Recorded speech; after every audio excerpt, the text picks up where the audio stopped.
Et pour parler davantage, nous avons le plaisir d'avoir avec nous en ligne Monsieur Nagui Victor, qui est expert en économie. Bonjour Monsieur. Bonjour madame. Alors Monsieur Victor, c'est vrai qu'après la guerre qui oppose les États-Unis, Israël à l'Iran et toute cette crise énergétique qui a frappé le monde entier, certainement la carte énergétique mondiale va changer. Alors comment vous voyez la situation? Eh bien, écoutez, la fermeture du détroit d'Ormuz a vachement ébranlé l'économie internationale. Et un pays comme le Japon, cette très grosse économie internationale, qui malheureusement ne possède aucune ressource d'énergie locale et repose sur l'importation de l'énergie de l'extérieur. Vu la fermeture du détroit d'Ormuz, cela cause un très grand défi au Japon. Pas seulement le carburant, mais tout produit pour l'industrie. Le Japon est une très grosse entité industrielle au monde.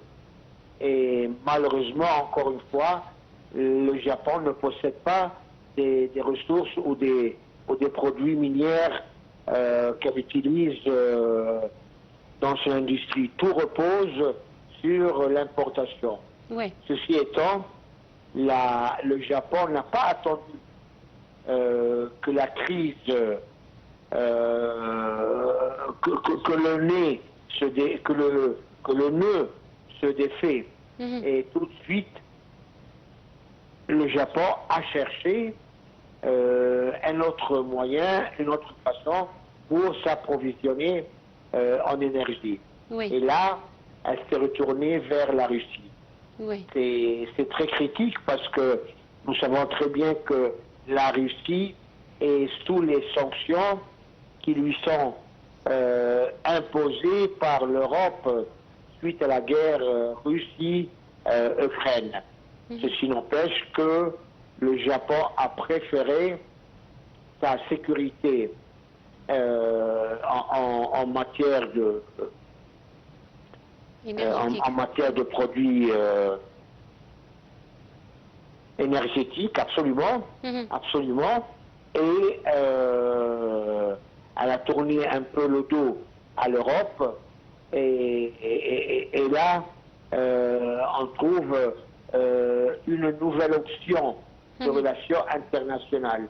Ces grosses puissances économiques ne peuvent pas se soumettre à de telles crises et doivent redessiner pour elles-mêmes leur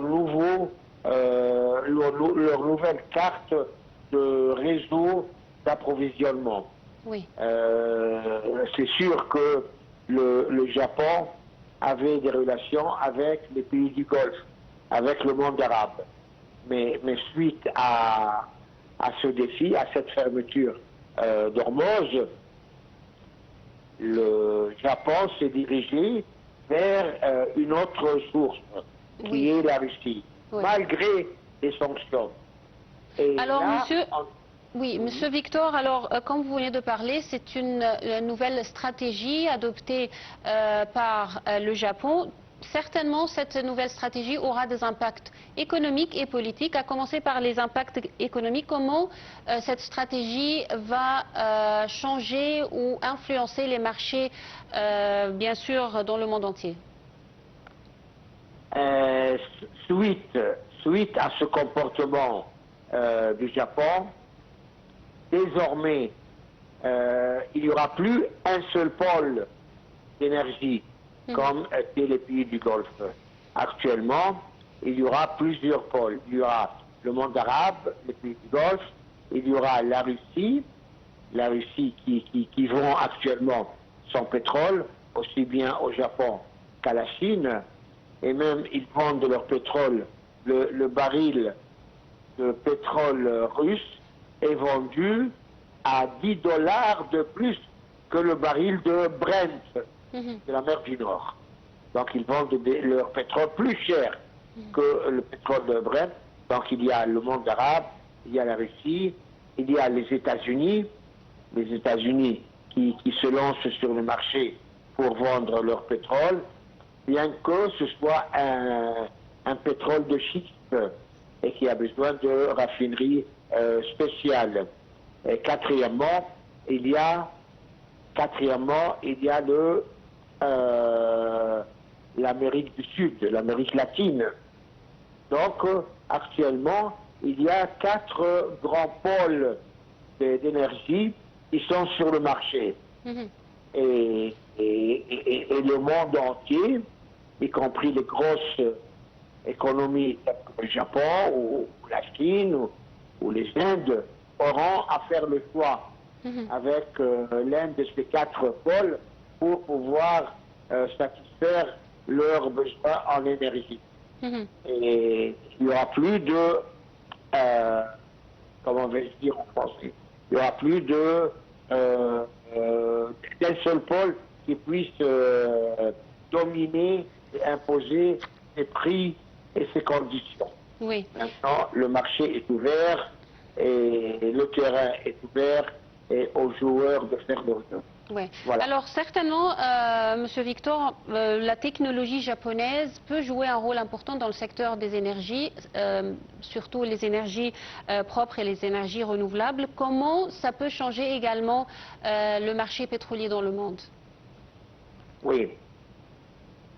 Il faut savoir que depuis cette crise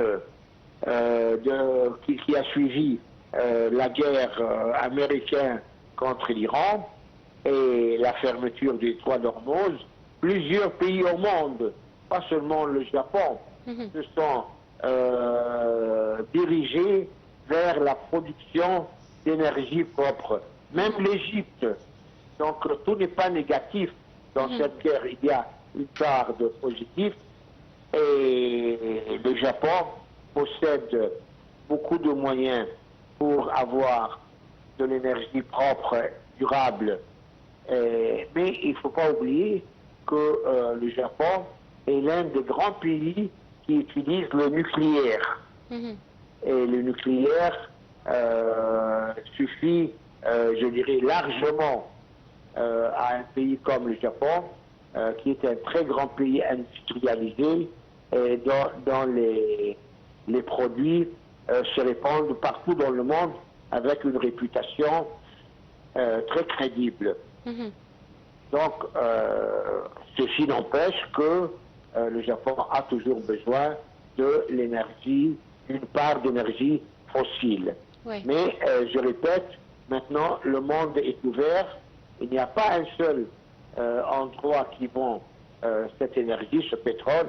Il y a actuellement 4 grands fournisseurs et aux acheteurs de faire leur jeu et de se diriger vers le vendeur le plus intéressant pour lui.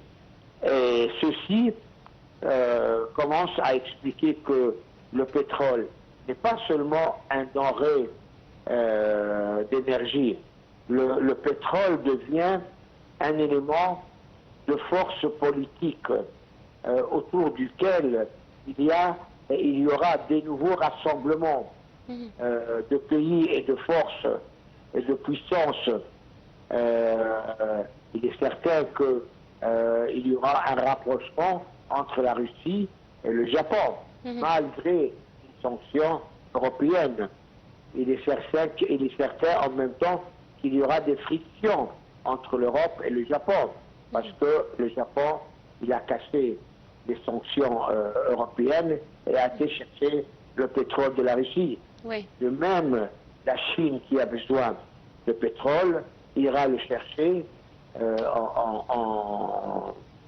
en Russie. Et là, on voit doucement un groupement de puissances internationales qui se fait autour de ce produit, qui est le pétrole. Oui.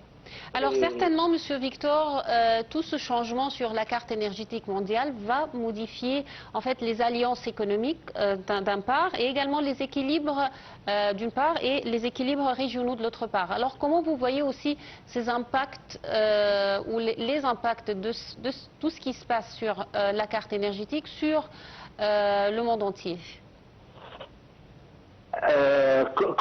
Comme je viens de vous le dire, madame, l'impact est tel que des nouveaux groupements sont en train de se faire d'une façon spontanée et reposant sur les intérêts énergétiques de ces puissances économiques. Il ne faut pas oublier que actuellement l'Égypte joue un rôle dans cette situation avec le canal du Suez. L'Égypte offre un grand cadeau au monde entier par le passage du canal de Suez, qui est sûr, stable, sécurisé et qui permet quand même le passage d'une grande quantité d'énergie à travers le canal du Suez. Même si on n'est pas exportateur ni producteur d'énergie à exporter. Mais au moins, nous avons le moyen de gérer et de faire passer les navires à travers notre canal du Suez. Oui. C'est très important. Ouais. En même temps, récemment, on verra des déséquilibres et des équilibres qui vont se réaliser au monde entier, suivant les intérêts concernant la fourniture énergétique de chaque puissance économique qui va chercher à stabiliser et à garantir ses fournitures. Oui. Ce n'est plus les tendances politiques, ce n'est plus les alliances stratégiques. Actuellement, le monde se refait autour du pétrole, autour de l'énergie.